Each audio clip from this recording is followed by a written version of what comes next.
meus irmãos, graça e paz. Todo mundo bem? Graças a Deus. Sinto honrado aqui pelo pastor Aldo do convite e estar aqui com vocês.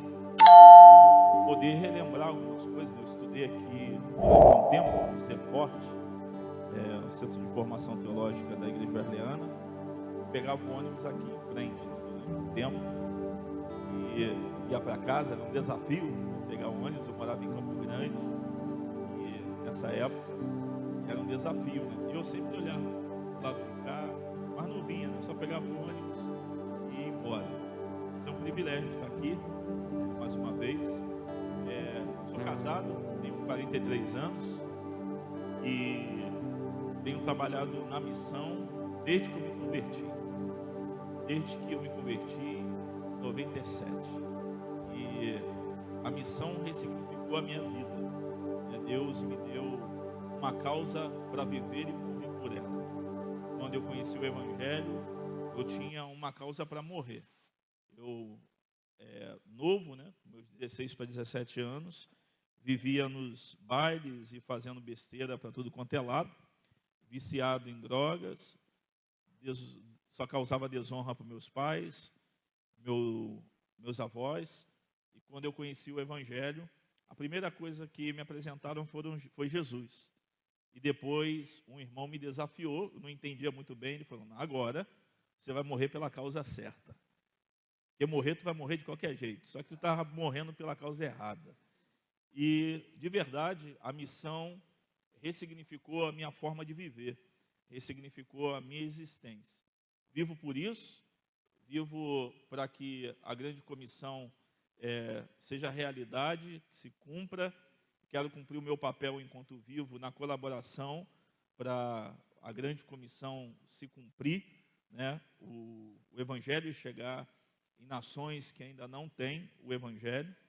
Eu conheci minha esposa na agência missionária, onde fui para ser treinado e fui abençoado porque eu cheguei lá, minha amiga de turma se tornou minha esposa. Meus filhos, um nasceu no Brasil, outro nasceu no campo missionário, o Isaac nasceu no Brasil e o Ibrahim nasceu no campo missionário. E a gente tem vivido, por isso, para a missão integralmente, desde a minha conversão. O meu casamento é para isso, os meus filhos já entreguei ao Senhor e eu vivo falando isso para eles. Não sei que ideia de jirico vocês vão ter para a vida de vocês, mas nós já entregamos a existência de vocês para Deus. E a minha oração é que um dia, dormindo no quarto deles, onde estiverem, que eles escutem Deus chamando o nome deles. E Deus se revelando pessoalmente e falando para eles o que Ele quer da vida deles. Não importa, mano, se meus filhos serão advogados, se meus filhos serão engenheiros, se meu filho será um vendedor de sapatos. A minha oração é que ele viva para a glória de Deus, fazendo o que for. Então, às vezes nos preocupamos demais que tipo de profissão nossos filhos vão ter. Eu quero que meu filho glorifique a Deus fazendo o que estiver fazendo, né? Eles não devem realizar o meu sonho. Não tenho expectativa nenhuma com o futuro profissional dos meus filhos. Tenho, e a minha oração, minha grande preocupação é que eles vivam para a glória de Deus. Essa é a minha oração. E quem vive para a glória de Deus tem todas as coisas encaminhadas, né? Deus faz todas as coisas. Meus irmãos, eu vou compartilhar de forma rápida, não vou correr para compartilhar aqui, mas quero apresentar algumas ferramentas para vocês, grátis, sem custo. E aí, a única coisa que você vai ter que pagar é com o teu esforço, se quiser, em participar dessa ferramenta. Eu tenho trabalhado com mentoreio de plantadores de igrejas, trabalho com plantação de igreja, junto com a minha esposa, nós trabalhamos na revitalização numa igreja entre os índios Pataxós, no sul da Bahia. Trabalhamos na plantação numa igreja em Buenos Aires, auxiliamos plantações na Bolívia, Paraguai, revitalizações de igreja no campo missionário. Estávamos indo para plantar uma igreja no Chile e ficamos presos no Brasil. Nós fomos treinados e nos programamos para nunca mais voltar para o Brasil. E Deus nos prendeu aqui contra a nossa vontade. Nós viemos para resolver documentação e uma cirurgia que o meu filho tinha que fazer.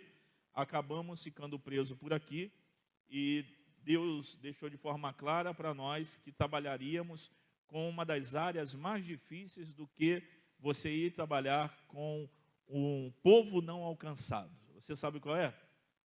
Com a igreja e com pastores. É um desafio. E é mais fácil ir viver num lugar onde ninguém conhece Jesus do que mobilizar igreja e pastores para a missão. Meu irmão, nenhum missionário gostaria dessa tarefa. Mas depois de participar de uma mobilização para jovens no Rio da Prata de Campo Grande, nós tínhamos participantes e eram em torno de 100, 150 pessoas, e fazíamos uma pergunta no meio da caminhada: quem aqui tem convicção que é salvo em Jesus, ainda que você essa manhã tivesse cometido algum pecado? Errou, falhou. Desse grupo, a única que disse: eu tenho convicção que se não for Jesus, eu estou perdida, era uma mãe de santo que estava participando do evento, que não tinha nem que estar ali porque o evento era para crente. Algum crente desavisado levou. E ela se converteu lá e é crente até hoje. Naquele momento, o Espírito de Deus falou ao meu coração: você entende como posso ter uma igreja missionária se eu não tenho uma igreja convertida, com convicção que é salva em Jesus? Um grupo grande de pessoas, dentre eles, líderes, pastores, presbíteros, diáconos. E aquilo mexeu com o meu coração e eu aceitei o desafio de estar trabalhando com mobilização com cristãos para poderem ir para o campo missionário. Então nós começamos a trabalhar de forma específica com um evento que chamamos Trilha Radical. Apesar de ter radical, não é igual os radicais que tem. Eu sempre deixo isso claro porque tem vários projetos chamados Radical, não tem nada contra, mas o nosso foco é um final de semana onde trabalhamos toda a narrativa bíblica na caminhada: criação, queda, redenção, e vamos trabalhando o evangelho na caminhada, e no final dele nós trabalhamos sobre em que um cristão deve empenhar a sua vida, gastar para a glória de Deus, na missão de Deus. Com isso, nós temos jovens que desenvolveram projetos com mulheres em presídios em Aracaju. Depois você pode buscar uma ONG chamada Ágata. Nós temos hoje jovens trabalhando no Egito, trabalhando no Líbano, trabalhando no Oriente Médio. Nós temos um grupo enorme de jovens envolvido com a missão urbana, com plantações de igreja, e eu e a minha esposa resolvemos colocar as costas para que as pessoas possam bater. Nós queremos jovens na nossa igreja, mas temos dificuldade de pagar o preço pelos erros deles, porque jovem faz besteira, irmão. Jovem erra. Jovem às vezes é duro. Alguém tem que pagar para que eles ganhem maturidade, para que eles amadureçam e para que eles cometam erros com alguém perto para ensinar, para conduzir. E nós temos feito isso, e a gente tem apanhado muitas vezes dos irmãos mais velhos, que são os crentes mais velhos que não conseguem entender, e a gente tem, bate na gente e deixa que a gente discipula eles. E esse projeto não é denominacional e a gente faz a cada 2 vezes por ano. Mas eu quero apresentar hoje, de forma específica, como são muitos líderes aqui, uma ferramenta que é bênção para a igreja local, que é bênção para jovens, adultos e pessoas que querem se envolver com a realidade de plantação de igreja. Eu represento a Rede de Multiplicação de Igrejas. É uma organização não denominacional que trabalha muito forte na América Latina, América Central, e no Brasil sempre teve dificuldade de entrar por causa do espanhol. Eu trabalhei com essa ferramenta durante muito tempo na América Latina, instruindo, e até hoje a uso para treinamento de obreiros no contexto do espanhol, mas eles me desafiaram a, no Brasil, também desenvolver e apresentar a ferramenta para a igreja brasileira, para aqueles que querem trabalhar com ela. Eu vou te falar o que é, você vai ver o que é, e já falei que não paga nada, é grátis. Aí é o maior desafio, que é a gente, sem pagar nada, querer ser treinado e crescer. Pode passar. Eu resumi para você entender. É um programa modular para plantação de igrejas saudáveis. É um projeto para plantação e revitalização de igrejas. Plantando igrejas saudáveis é um treinamento que dá para ser feito durante um dia inteiro dá para ser feito. E a gente fala sobre plantação de igreja, para também desmistificar o que é plantar igreja. Irmãos, igreja não se abre, igreja se planta. A gente alugar um lugar, ir lá e botar um nome, a placa, iniciar cantando música e tudo isso, a gente está abrindo. Plantar a igreja é mais profundo.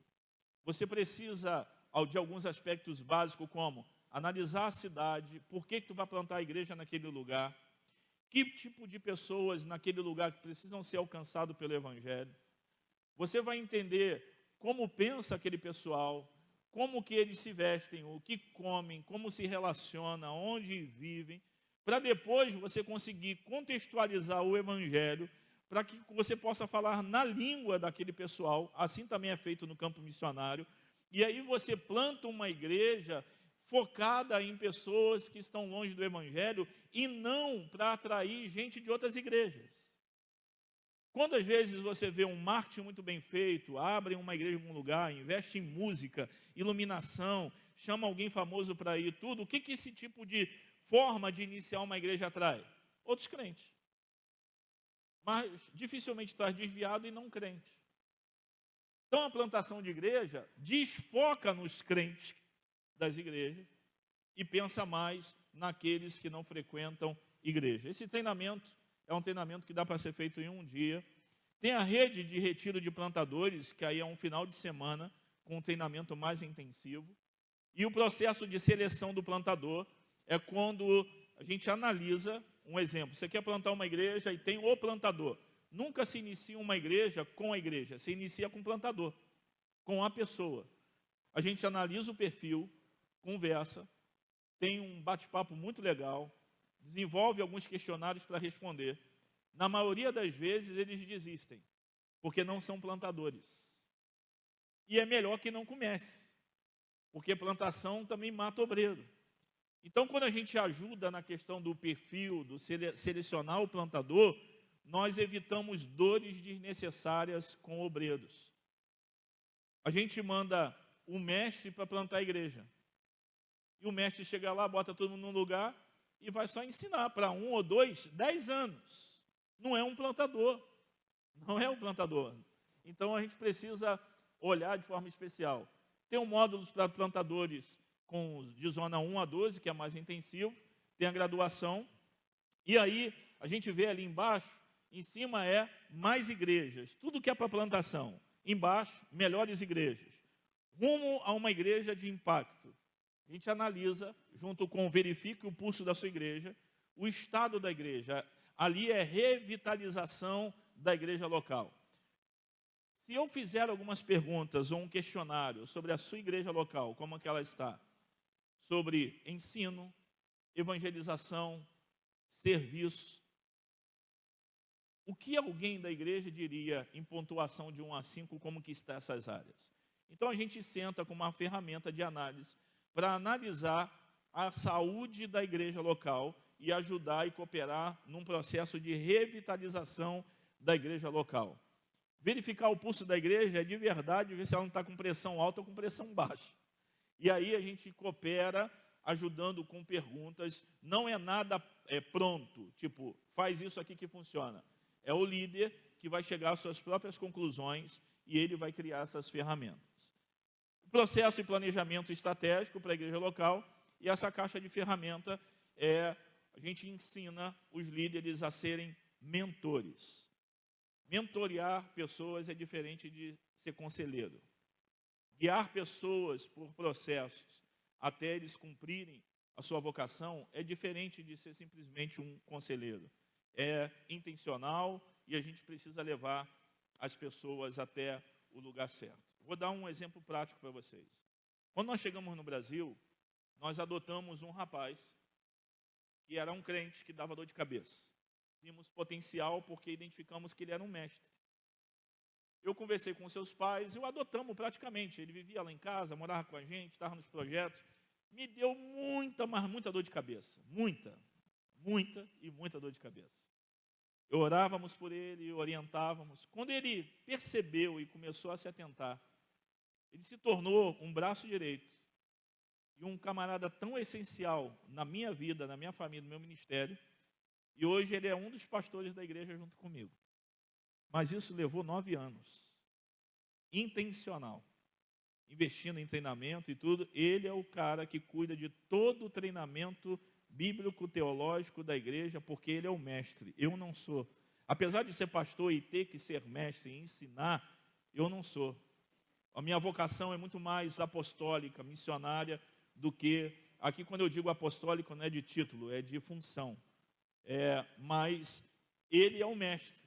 E é tão bom você ir para a rua, trazer gente, saber que tem alguém para ensinar, com vontade de ficar ali dentro, com paciência de ficar ali dentro, pensando no material.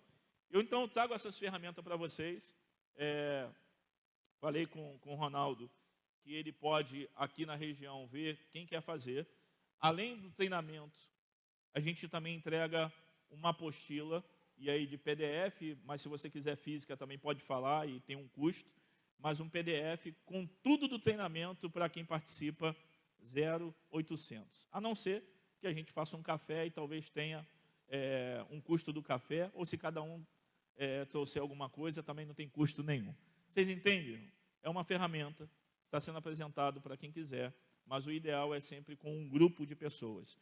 Pode ser pastores, presbíteros, mas pessoas que querem ou plantar ou revitalizar a igreja. Depois a gente combina e vê aí, pode ser uma data, vocês procurem ele.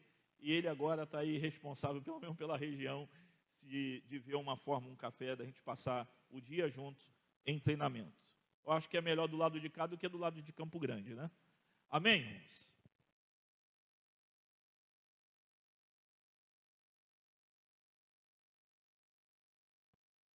Quando nós falamos sobre engajamento da igreja na missão de Deus, a gente precisa pensar sobre algumas coisas que dificultam o nosso envolvimento. A missão não precisa de permissão da igreja para existir e ser feita, irmãos. Missão não precisa de permissão da igreja local, global, para que ela possa se cumprir. A missão não existe porque a igreja deixou ela acontecer. A igreja existe porque alguém obedeceu e cumpriu a missão.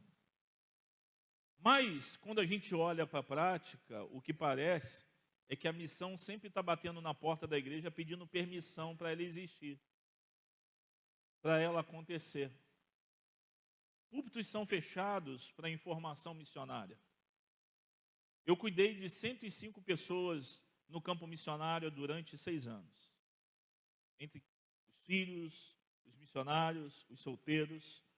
Quando eles estavam de férias no Brasil, a gente tentava fazer uma agenda dentro das igrejas e a maioria delas não podiam receber os missionários porque não tinha em sua agenda a programação para um missionário poder estar falando.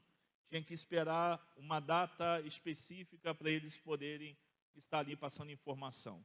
Algumas dessas eram mantenedores deles. Eles queriam ir lá e falar como que estava o trabalho, e não podiam.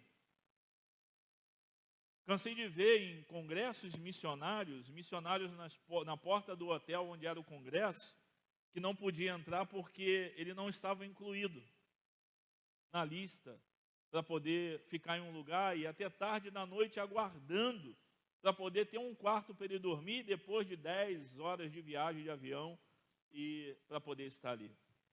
E eu sempre olhava isso como se missão fosse um pedinte ou alguém que atrapalha a igreja local, alguém que interrompe os planos da igreja local, que está ali se metendo onde não deveria estar. É um intruso tentando chegar.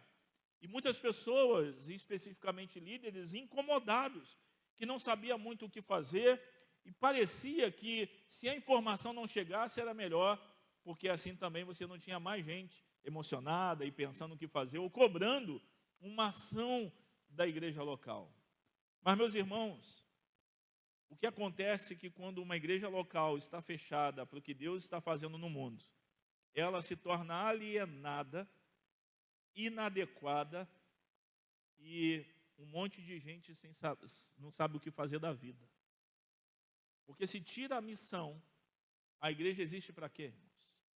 A igreja tem um propósito específico, mas ela existe para a glória de Deus, ela tem uma missão específica com ela mesma, que é a edificação, e ela tem uma missão também com o mundo, de pregação do evangelho com as pessoas. Mas glorificar a Deus e adorar a Deus, o céu é o melhor lugar para fazer isso. Se auto-edificar, é melhor ir para o céu, porque aqui a gente tem problema, a gente não gosta do perfume do irmão, do jeito do irmão, então lá a gente não vai ter esses problemas. Agora, pregar o evangelho é uma coisa que nós devemos fazer. Mas se nesse momento tomarmos uma decisão, aqui entre nós, de não obedecer a Deus, de não se envolver na missão de Deus, você acha que vai parar as coisas? A gente vai abrir a porta e nos bares de Nilópolis, nas esquinas de Nilópolis, estará Jesus lá de alguma forma envolvido na pregação do evangelho para essas pessoas. Às vezes parece que a gente está ali no culto adorando e cultuando, e me dá a impressão que Jesus está do lado de fora fazendo o trabalho que deveríamos fazer. Tem hora que eu fico olhando algumas coisas, será que Jesus está aqui ou está lá fora? Mas quando nós nos envolvemos só nas nossas coisas, nos nossos problemas, nas nossas necessidades aqui como igreja, nós não estaremos participando do que Deus está fazendo no mundo. Meus irmãos, Deus não para de trabalhar. Deus está trabalhando, Ele está em ação. Enquanto nós estamos aqui falando sobre obedecer, falando sobre a grande comissão, tenha certeza que de alguma forma, aqui em torno, alguém está ouvindo de alguma forma o evangelho. Se eu tomar a decisão de não ir para o Oriente Médio, para o Egito pregar o evangelho, Cristo está se revelando em sonhos e em visão para eles. Você entendeu que não vai fazer diferença nenhuma se a gente não se envolver? Porque Ele está chamando pessoas para se envolverem com a missão. Então, se eu não for, alguém vai. Eu não sou tão importante assim.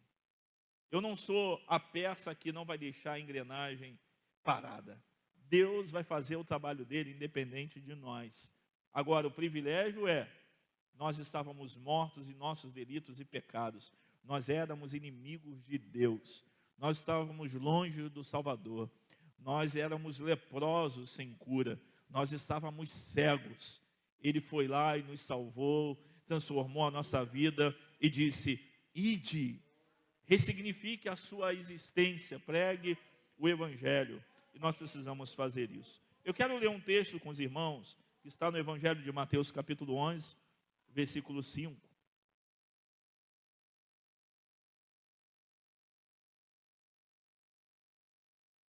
Às vezes não nos engajamos ou não nos envolvemos com a missão, porque falta informação também. Mas, irmãos, os maiores pregadores não são os que a gente está vendo de igreja em igreja pregando o evangelho. Eu, sem querer, quando percebi, deu para voltar, eu era um camarada que vivia no Meia, Madureira e tudo quanto é lugar, de madrugada pregando o evangelho para moradores de rua, prostitutas, travesti. Eu ia para a igreja no domingo, EBD e no culto à noite, mas eu passava a semana inteira ou dentro de favela, pregando evangelho, ia dentro de baile funk. O pastor sabia, os outros crentes me criticavam, mas meu pastor sabia que eu estava entrando lá e pregando. Trazia gente, quando eu sabia que era desviado, vão lá para fora, e levava. Mas eu comecei a pregar, aí me deram oportunidade na igreja, me botaram no domingo, na quinta-feira, na terça-feira, fui dar aula na EBD, me envolvi tanto com a igreja, com as coisas na igreja, que quando eu abri os olhos, eu não tinha mais contato com o ímpio. Eu só estava dentro da igreja. reunião de jovens, reunião de presbitério, reunião de não sei o quê, eu não tinha tempo nem para comer com meus irmãos que eram ímpios.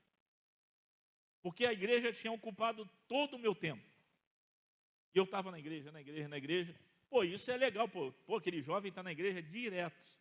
Mas não era a minha vocação, mano. Minha vocação era a rua. E aquilo foi tomando, e pastoreando, é reunião disso, é reunião daquilo, é um monte de coisa. E um dia, numa reunião com pastores, eu disse, quando que a gente vai pregar para os ímpios? Qual o dia que a gente vai comer com um vizinho que não é crente? Só querer. Como querer? Não tem tempo. A vida da gente é tudo dentro da igreja. E aí, sentamos e pegamos a agenda da igreja, eliminamos um monte de coisa, resumimos ao grupo pequeno, ao domingo, de manhã, de noite, visitas e tudo isso, mas sobrou tempo para a gente estar de forma intencional com não crente. Sabe o que aconteceu? Começou a se converter mais gente. Porque aí dava para visitar o camarada que era amigo de trabalho e convidar ele para ir na igreja. Porque nem para convidar alguém dava. Porque a gente não tinha tempo de estar com quem não é crente. Então a gente, sem perceber, fica tão envolvido com supostamente as coisas de Deus e nos afastamos do que Deus está fazendo. Aí como a gente não pode ir, Deus tem que dar o jeito de levantar alguém. Na maioria das vezes, Deus salva às vezes um ímpio, o cara vem para a igreja, é treinado e às vezes ele se torna até o pastor. Para mandar a gente sair. Eu hoje pastoreio quem me enganou para Jesus. E sabe o que eu digo para eles? Vocês estão fazendo a mesma coisa até hoje. Eu fui embora, eu voltei, e vocês só vêm no domingo e voltam para casa. Vem no domingo e volta para casa. O evangelho é muito mais do que isso, e o reino de Deus está em movimento, vocês que não estão. Olha o que diz o texto. Os cegos veem, os coxos andam, os leprosos são purificados, os surdos ouvem, os mortos são ressuscitados, e aos pobres está sendo pregado o evangelho. Jesus manda dizer isso a João, e ele dá informação para João Batista para que ele entenda uma coisa. O reino de Deus está em movimento. O coxo está andando, o leproso está sendo purificado, os sinais do reino estão aqui, está em movimento. E aí a pergunta é tu mesmo ou a gente espera outros? E ele está deixando claro, sou eu mesmo. Jesus deixa isso daqui para a gente, para entendermos que o reino de Deus, milagres e o poder dele se manifesta quando nós estamos em movimento. E quando nós estamos no meio do lugar onde tem coxo, tem cego, tem leproso. Jesus anda e está no meio desse pessoal onde as coisas acontecem. Onde tem problema, onde tem dificuldade, onde tem cheiro de pele apodrecida pela lepra. De onde tem cego pedindo esmola. Onde as pessoas têm necessidade. Onde os surdos estão. Onde os mortos estão. É com um pé sujo de poeira, caminhando e andando, que os milagres vão acontecendo, o poder de Deus vai se manifestando e o ministério é exercido. Não simplesmente dentro da comunidade. A comunidade é uma grande agência missionária que precisamos ter o cuidado para que ela não se torne o grande cemitério dos crentes. E para a gente ter nome que está vivo, mas está morto. A gente precisa ter um cuidado muito grande com isso. Mas onde estão essas pessoas cegas, leprosas? Onde estão as pessoas que Jesus mandou a gente ir pregar o evangelho? Eu quero ler algumas coisas aqui para vocês, para nós entendermos a nossa realidade mundial e como que nós devemos nos envolver. 42% da população, irmãos, é não alcançado. Mais de 3 bilhões de pessoas com acesso extremamente limitado ao evangelho. O povo não alcançado é um grupo étnico em que tem menos de 2% de presença cristã, evangélica, onde não consegue pregar para aqueles que estão perto ou longe, não tem possibilidade de alcançar, não tem movimento para que outros lugares sejam alcançados, porque o grupo de crente é pequeno e em lugares com extrema dificuldade, impossibilitando a pregação do Evangelho, a locomoção de pessoas para pregar, não é igual ao nosso Brasil, e esses lugares precisam ser alcançados pelo Evangelho. Somam 42% da população mundial. Os povos não alcançados estão nessa estatística, e essa classificação é porque precisa ainda de gente lá para poder pregar o Evangelho, para chegar até nesse lugar. Quando a gente pensa nos povos não alcançados, quanto que a gente imagina que está sendo investido nos não alcançados? Olha a renda geral dos cristãos, 45 trilhões de dólares. Evangélicos, católicos, essa é uma renda geral. Os evangélicos somam em torno de 7 trilhões de dólares.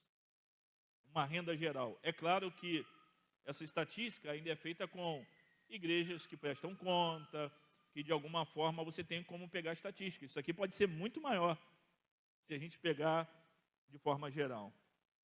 Investimento em causas cristãs, 1,65% da renda cristã, ou seja, 700 bilhões, é investido em causas cristãs, dentro dela mesma, eventos, congressos, talvez um orfanato, uma escola que ela tenha. 0,11% da renda cristã é investida em missões, na maioria das vezes, para iniciar uma igreja da mesma denominação do lado, às vezes, de uma outra igreja, ou em um lugar onde já está sendo feito. Um dos grandes desafios é fazer o cristão entender que muitas vezes ele não precisa iniciar um centro de recuperação. O que ele deveria fazer é se juntar a um sério que tem necessidades. Não precisaríamos ter mais um orfanato da nossa igreja.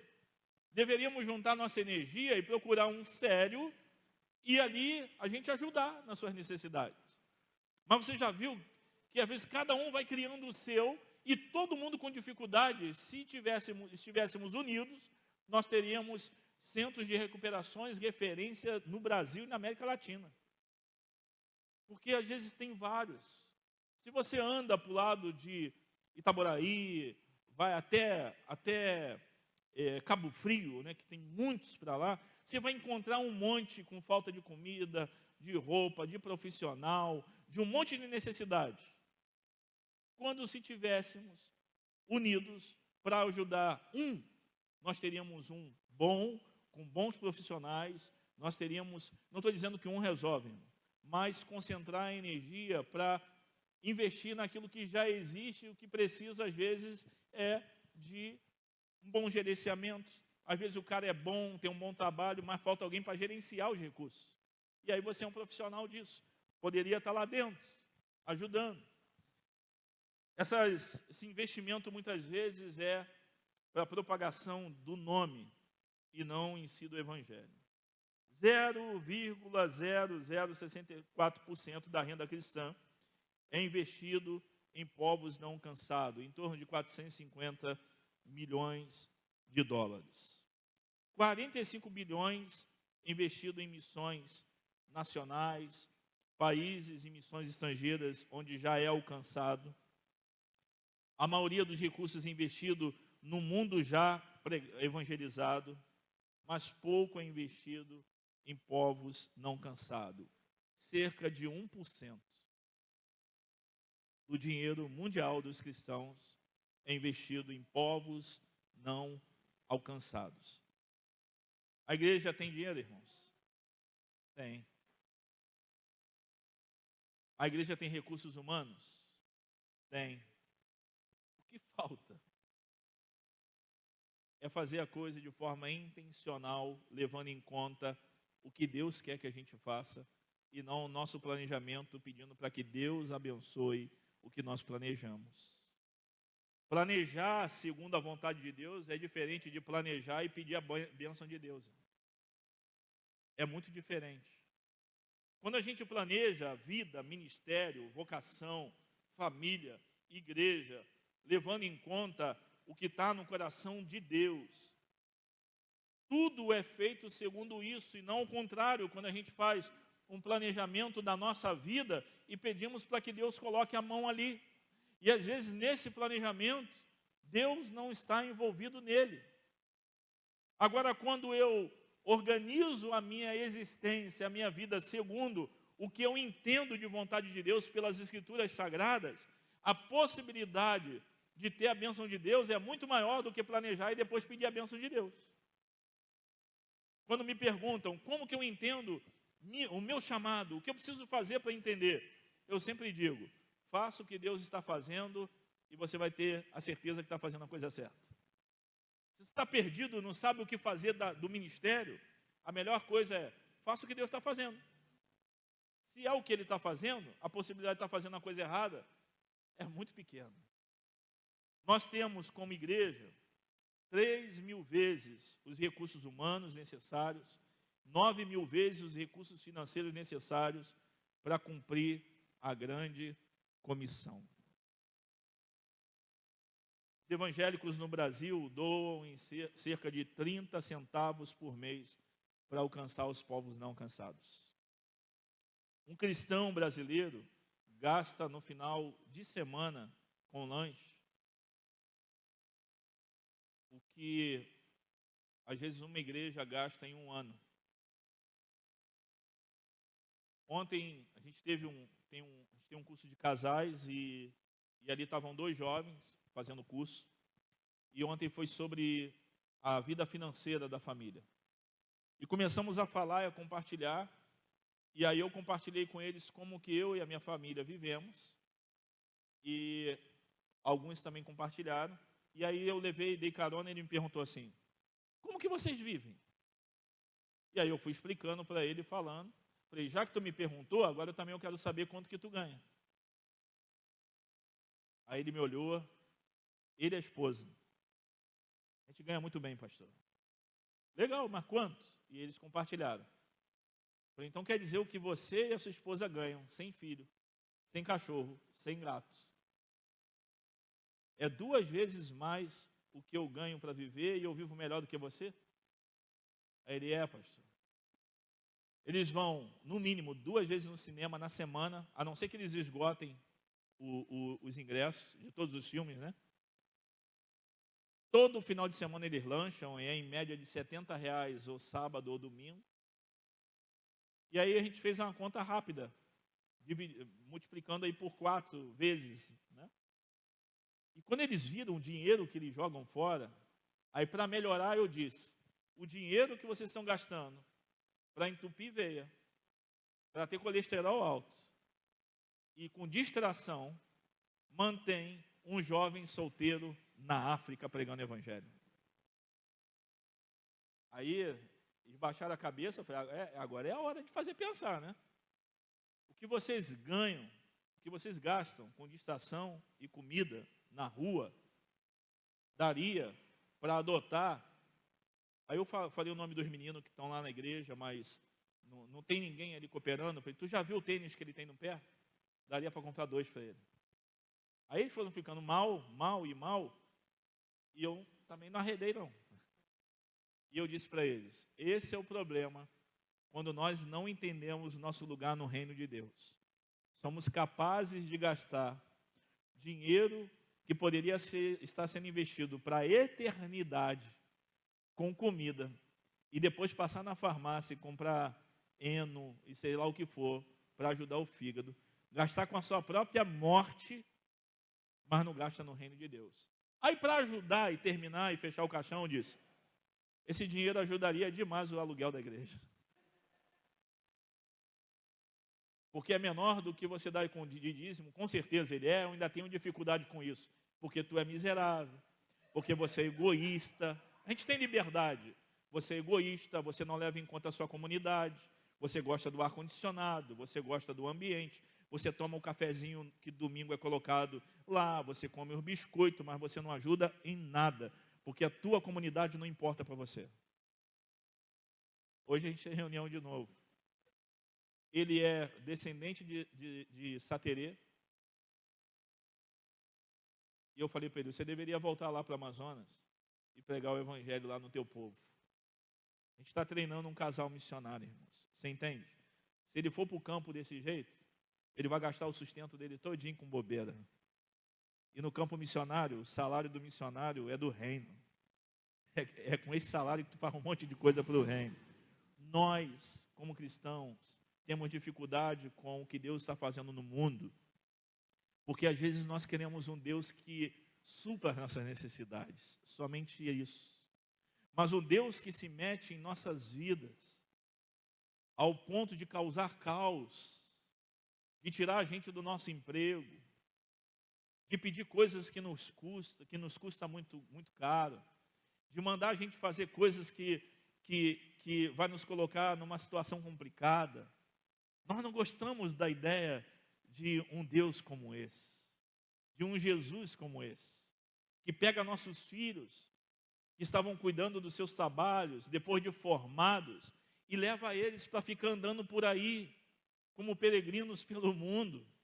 Nós não gostamos dessa ideia, mas Jesus continua indo na cara dos pais, enquanto os filhos estão ajudando o negócio dos pais e dizendo: vem e segue-me, larga aí esse barco, essa rede, que eu tenho um novo negócio para vocês. Ele continua pegando gente com vida estabilizada, como Mateus, tudo certinho, vou morrer bem, minha aposentadoria vai ser boa, eu estou aqui com minha grana, tudo reservado, estou bem, não importa os outros, mas eu estou bem. Ele continua indo lá e falando: vem e segue-me. Aí vai ser duro, depender da provisão, depender do cuidado. Ele continua indo, passando na casa onde estão nossos filhos protegidos, já herdando talvez algum negócio seu, como Eliseu, e dizendo: vem e segue-me. Deus continua fazendo isso pelo mundo. Jesus continua chamando pessoas para se envolver na grande comissão. E a minha oração, se você é pastor e líder, crente, está aqui, a minha oração todos os dias é: pegue os filhos dos crentes, Senhor. Chama eles. Chama esses meninos. Eu coloco a mão de verdade sobre a cabeça dos bebês e digo: leve, Senhor, pelo teu mundo. O Senhor mandou teu filho para um lugar perigoso chamado planeta Terra, para andar com as pessoas mais perigosas, que são pecadores, andando segundo o seu coração, e mataram teu filho. Leve os nossos filhos, Senhor. Ele leve os seus também, em nome de Jesus. Qual é a realidade, irmãos? Não é só financeira. Nós temos dentro do nosso Brasil os indígenas. São 106 etnias no nosso mundo, aí no nosso Brasil. Não só na Amazônia, mas norte e nordeste. Nós temos os ribeirinhos, em torno de 37 mil pequenas comunidades. Nós temos os ciganos, 700 mil ciganos no Brasil. O crente tem medo deles.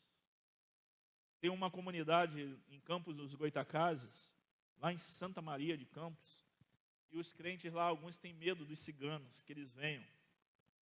E eu orava: Senhor, manda os ciganos para a igreja. Ou pega um desses aqui e enfia lá no meio dos ciganos, para que eles sejam alcançados. Tem os sertanejos, povo que precisa do evangelho, comunidades quilombolas, os imigrantes, irmãos. Temos muçulmanos no Brasil que podem ouvir o evangelho e você andar atrás dele assim: tu vai ouvir, tu não pode fazer nada comigo, você não pode me prender, você não pode me mandar matar. O cara lá do Irã está no Brasil, a gente pode pregar o evangelho para ele. Com quantos imigrantes você passou e teve contato? Portadores de deficiência auditiva. Isso daqui, irmãos, eu oro demais para que Deus levante pessoas para trabalhar com esse povo. Eu já passei situações e é horrível. E aí o coração pesa. Eu saindo no hospital em Petrópolis, eu morava em Petrópolis, fui fazer um exame e entrei no elevador, estava de jejum e doido para achar um lugar para comer alguma coisa. E entrou uma menina com uma bandeja, com café, com pão quentinho, aquele cheiro dentro do elevador. E eu olhava para ela e comecei a falar: ó, não é muito bom entrar no elevador com um cara de jejum, com fome, com esse negócio não, tu pode ser assaltado, hein? E ela para mim: E eu continuei. Aí eu, não gosto de brincadeira não. Aí eu fiquei quieto. Aí quando ela viu, ela pegou e... eu não escuto. Aí também não tem o que fazer, porque eu não sei falar, Libras, e... Aí tu não... porque tu vai pedir desculpa, tu vai fazer o quê? Né? Aí eu peguei, eu olhei, ela desceu, e ali eu já comecei a orar. Senhor, levanta pessoas para pregar o evangelho para eles. Que horrível é quando você não consegue falar o idioma da pessoa. Quando eu trabalhei em Buenos Aires e quando chegamos não sabíamos nos comunicar muito bem, e eu ficava pegando as coisas e perguntando o nome. Uma coisa é você estudar espanhol ou inglês, outra coisa é você estar lá, porque tem coisa que tu não estudou e não sabe como que é, e às vezes eles dão outro nome, igual a gente aqui no Brasil. E aquela coisa toda eu fui aprendendo, mas eu comecei a comprar no supermercado dos chineses. E uma vez tinha um monte de chineses lá trabalhando, eles chegaram lá um monte, e eles iam lá para trabalhar, eu entrava e eu ficava tentando me comunicar com os chineses. Eles não sabiam espanhol, não sabiam nada, e eu ficava na minha cabeça, um brasileiro, falando portunhol, tentando se comunicar com um chinês que também não sabe espanhol, nem português. Como que prega o evangelho? Se eu não for intencional com isso, mesmo que eu não vá aprender, quando aparecer alguém, meu irmão, invista e incentive, porque é um lugar que precisa de gente para pregar o evangelho. Quando nós olhamos para essa realidade, como nós podemos nos engajar? É olhando para toda essa realidade e vermos, como Jesus está dizendo, eles estão cegos. Eles não podem ver, eles não enxergam a verdade do evangelho. Cristo não foi revelado. Eles estão tateando as paredes da vida no escuro, andando errante, pensando que estão errando, acertando, porque são cegos. A luz do evangelho precisa brilhar diante dos olhos dessas pessoas que estão longe de Jesus, para que haja luz na vida deles e eles vejam o Filho de Deus, que foi crucificado, morto, mas está ressurreto diante de nós. Eles estão aprisionados na mão do diabo, do valente. Eles precisam de um libertador. O povo de Israel estava preso na mão dos filisteus. Aí Deus dá como resposta ao clamor deles Moisés, mas também ele dá Sansão como resposta. Logo depois estão lá presos e aí Deus dá os juízes, vai dando, mas aí tem um menino que nasce de forma milagrosa. Antes de nascer já tem um propósito de vida definido, vai ser libertador. Quando crescer vai ser libertador.